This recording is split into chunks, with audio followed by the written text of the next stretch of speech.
একদল খাইছে আরেক দল খাওয়ার জন্য রেডি হয়ে আছে। কে যেন আজহার নাকি মাজার একজন আছে, আগে ওরা খাইছে এখন এরা খেতেছে। দুর্নীতির আড্ডাখানা, আখড়াখানা বাংলাদেশ, ঠিক কিনা বলেন?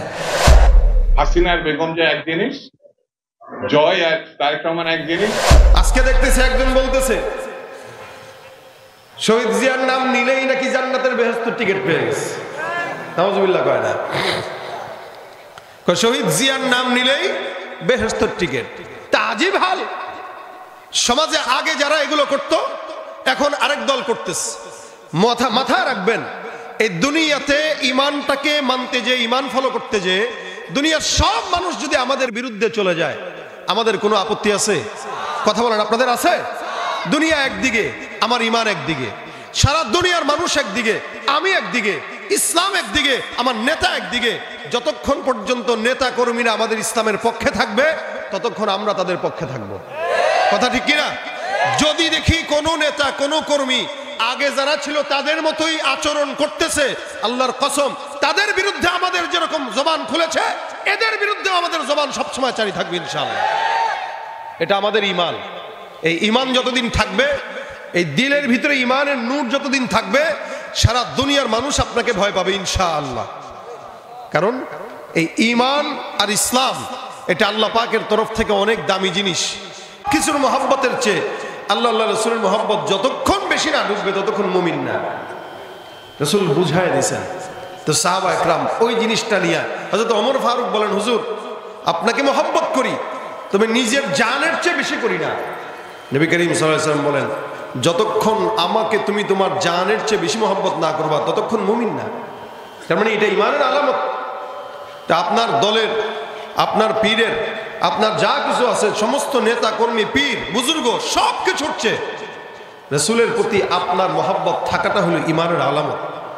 এটা যখন থাকে তখন বান্দার ইমান পরিপূর্ণ হয়। এই ইমান পরিপূর্ণ যখন হয় তখন তার কাছে দুনিয়াটাকে একদম থোড়াই মনে হয়, ইমানটাকে আসল মনে হয়। এই ইমান যতদিন থাকবে দুনিয়ার কোনো মানুষকে পরোয়া করার কোনো যুক্তিকতা নাই। আল্লাহ পাক এটা আমাদের দিলে সিনায় দিয়েছেন। সিনার থেকে কেউ টান দিয়ে ইমানকে বের করতে পারে না। পকেট থেকে টাকা চুরি করা যায়, পকেট থেকে সম্পদ, মোবাইল হাইজ্যাক করা যায়, ইমানকে শরীর থেকে, কলব থেকে হাইজ্যাক করা যায় না। এটা আল্লাহ পাকের তরফ থেকে আমাদের জন্য নেয়ামত।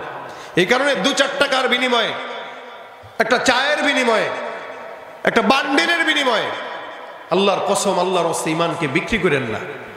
এই বাংলাদেশ এখন বর্তমানে যে পরিস্থিতিতে আছে, আগামীর বাংলাদেশ চাইলেই আমরা একটা সুন্দর বাংলাদেশ উপহার দিতে পারি।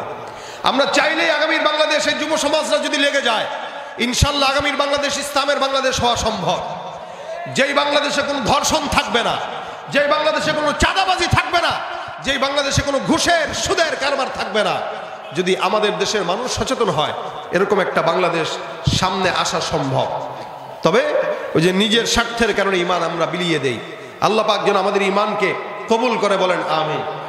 সাহাবীদের মতো জান চলে যাচ্ছে, মাল চলে যাচ্ছে, সম্পদ চলে যাচ্ছে, ইমানকে দেওয়া যাবে না। যারা আছেন এখানে ভাই, আল্লাহর ওয়াস্তে এই 15-16 বছর তো একটা দলের পিছনে ঘুরে দেখছেন আপনারা, কোনো ফায়দা হয় নাই। লাভ হয়েছে কি? যাওয়ার সময় আপনাদেরকে বলেও যায় নাই, চলে গেছে, পলায় চলে গেছে, নীরবে চলে গেছে, বলে যাওয়ার সুযোগ পায় নাই। তো এমন লোকের পিছনে ঘুরবো কেন যে লোক যাওয়ার সময় বলে না, নেওয়ার সময় নেয় না? বরঞ্চ এমন মালিকের পিছনে যাব যেই মালিক রাত্রে বেলা, দিনের বেলা, গোপনে, প্রকাশ্যে কোনোদিন বান্দাকে ভুলে। এই জন্য আল্লাহ পাক সেই মালিকের পিছনে দৌড়ার সুযোগ দান করুক, ওই মালিকের ইবাদত করার তৌফিক দান করুক, ওই মালিকের গোলামি করার তৌফিক দান করুক। জোরে বলেন আমিন। নামে আর কতদিন চলে? আসল জিনিস ওটা মরণ পর্যন্ত টিকে থাকে, আর নকল জিনিস বেশি দিন টিকে না, ধরা খেয়ে যায়। তা আমাদের সামনে যখন দুনিয়ার কোনো লোভ, লালসা, বাদশাহী, রাজত্ব, ক্ষমতার, নেতা, রাজনীতি এগুলো সামনে আসে, তখন আমাদের উপরের যে ইসলামের খোলস আছে ওটা ভেঙে আমাদের ভিতরের মুনাফিকি চরিত্রটা প্রকাশ পায়। এবং বাংলাদেশের অধিকাংশ আকসার মানুষ, এদেশ শুধুমাত্র খাতা কলমেই মুসলমান, বাস্তবে এদেশে মুসলমানিত্ব কিছু বাকি নাই।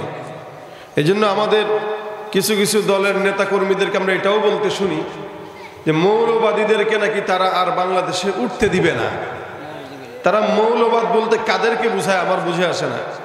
মৌলবাদ শব্দটা তো Europe, America, London, Bharat, Delhi এরা মুসলমানদেরকে তকমা লাগিয়ে মৌলবাদ শব্দটাকে খারাপ করেছে মানুষের কাছে। যারা মুসলমানের ঘরে জন্ম নিয়ে আমাদেরকে মৌলবাদ বলে আমাদের উপরে অপবাদ চাপাতে চায়, ওরা কোন বাদী এটা আমাদের ভালো করে জানা উচিত। যারা মৌলবাদ দেখতে পারে না, যারা ইসলাম দেখতে পারে না, ওরা তো নাস্তিক্যবাদ ফলো করে, ঠিক কিনা বলেন? তাহলে এই দেশটা আদমশুমারিতে মুসলমানের খাতায় আছে। যদি আমল শুমারি গণনা হতো যে কে কতটুকু ইমানদার, কে কতটুকু আমল করে, কতটুকু ইসলাম ফলো করে, আদমশুমারিতে যেভাবে 95% মুসলমান, আমল শুমারিতে ঠিক তেমনই ভাবে 95% মুনাফিক ধরা পড়ত। এই জন্য এদেশ শুধুমাত্র নামে আছে, মুসলমানের দিকে কামে এদেশ নাই। এই জন্য ভাইরা আমার, যত অপরাধ আমাদের দেশের অন্য মানুষরা করে, চোররা করে, দুর্নীতিবাজরা করে, অপরাধ করে দুর্নীতিবাজ, আর সাজা পেয়েছে দেশের আলেমরা। অপরাধ করেছে চোরেরা, ধান্দাবাজেরা, চাঁদাবাজেরা, আর সাজা পেয়েছে ওলামা একরামরা। আর আজকে এত বছর পরে, এত বছর যারা 15-16 বছর যারা চাঁদাবাজি করেছে, দুর্নীতি করেছে, ওরা আমাদের দেশের মুসলমান ওলামা একরাম আপামর জনতাদেরকে ধরে ধরে জেলখানায় নিয়েছে। আর এদেরকে যখন এই সমাজে জেলখানায় নেওয়া হচ্ছে, তাদেরকে খোলা ময়দানে হাত খোলা রেখে, পা খোলা রেখে জেলে নিয়ে যাচ্ছে। আর ওরাই ওলামা একরামদেরকে ডান্ডা বেরিয়ে পড়িয়ে জেলখানায় নিয়েছে। উচিত ছিল যারা মাজলুমদের উপরে জুলুম করেছে ওদেরকে কুকুরের মতো বেঁধে নিয়ে যাওয়া, কিন্তু না, আজকে তারা ছাড়া যত সাজাই ওলামা একরামদের কপালে সাজা জুটে। এজন্যই এই দেশ শুধুমাত্র নামে মুসলমান, শুধুমাত্র খাতা কলমে মুসলমান। একদম আক্ষরিকভাবে যদি আমরা লিখতে চাই এবং ভালো মতো যদি দেখতে চাই, এদেশে ইসলাম বাকি নাই। যতটুকু আছে চক্রান্ত করে এদেশ থেকে বিতাড়িত করার পায়তারা চলতেছে। কথা বলেন ঠিক কিনা? মুসলমানের দেশটা মোদের আছে খাতা কলমে, দোষের দোষী যে বাজারে শাস্তি পাবে আলেমে। মুসলমানের দেশটা মোদের আছে খাতা কলমে, দোষের দোষী যে বাজারে শাস্তি পাবে আলেমে। ওরা ইসলাম দেছে ক্ষমতাটা পাকাপোক্ত করে বেশ, ইসলাম বেচে ক্ষমতাটা পাকাপোক্ত করে বেশ। দেখতে দেখতে গোল্লায় গেল আমার সোনার বাংলাদেশ। কথা কয় না? আছে না নাই? দেখতে দেখতে গোল্লায় গেল আমার সোনার বাংলাদেশ। একে একে শেষ করেছি, সবার দেখা হইল শেষ। দেখতে দেখতে গোল্লায় গেল আমার সোনার বাংলাদেশ। দেখতে দেখতে গোল্লায় গেল আমার সোনার বাংলাদেশ। কেউ দিল না, সবাই নিল, আমরা যে কলুর বলদ। সারা বছর নেয় না খবর, নির্বাচনে খুব দরদ। নির্বাচনের আগে নেতায় ধরে কত রকম বেশ, নির্বাচনের আগে নেতা ধরে কত রকম বেশ।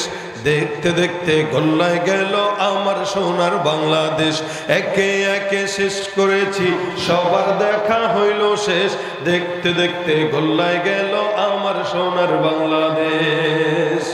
অনেক দেখেছি আমরা, এবার আগামীর বাংলাদেশ, ইসলামের বাংলাদেশ হওয়া দেখা বাকি আছে।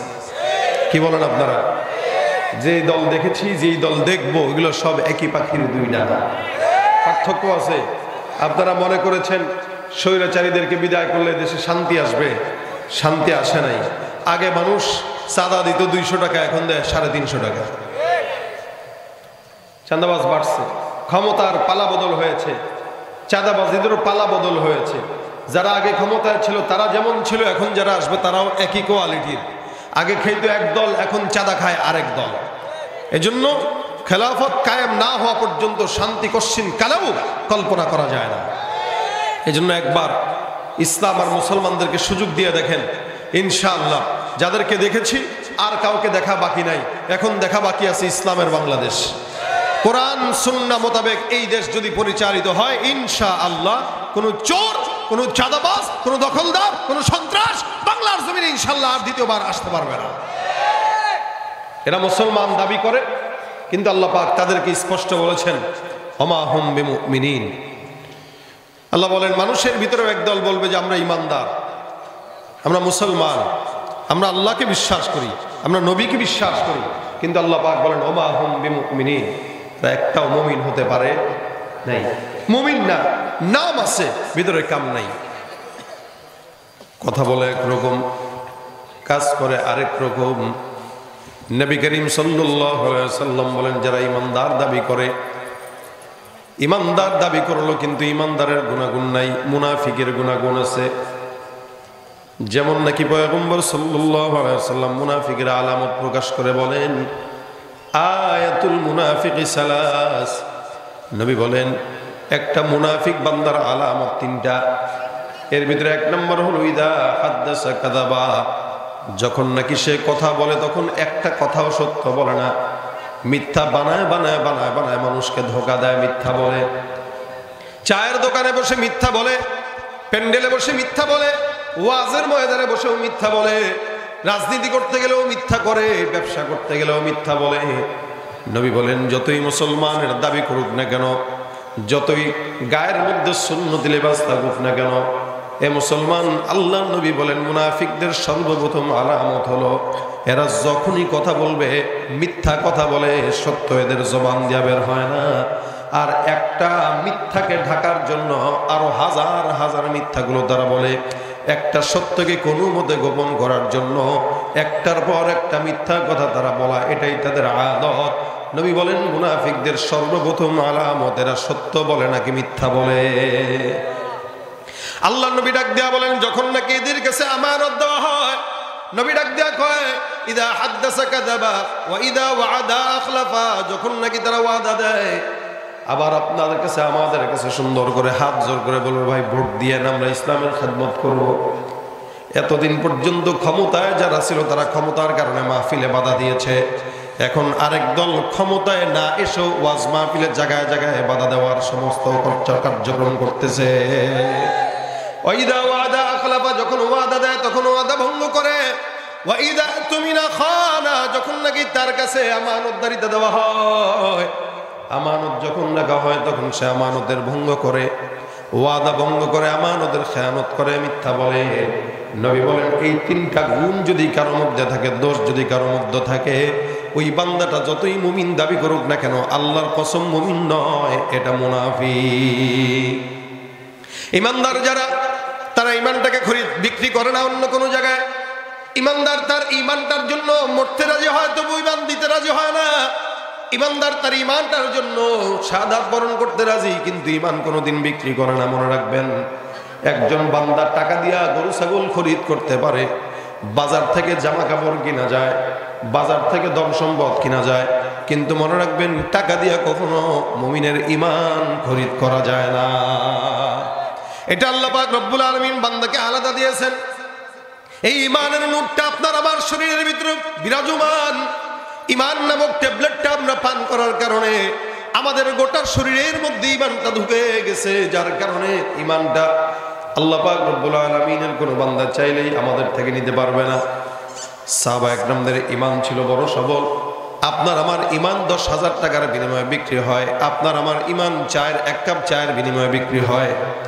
যার কারণেই তো এলাকার নেতার বিরুদ্ধে কথা বললে গায়ের মধ্যে লেগে যায়, কিন্তু ইসলাম মুসলমানের বিরুদ্ধে কথা বললে একটা বিন্দু তার গায়ে আঘাত লাগে না।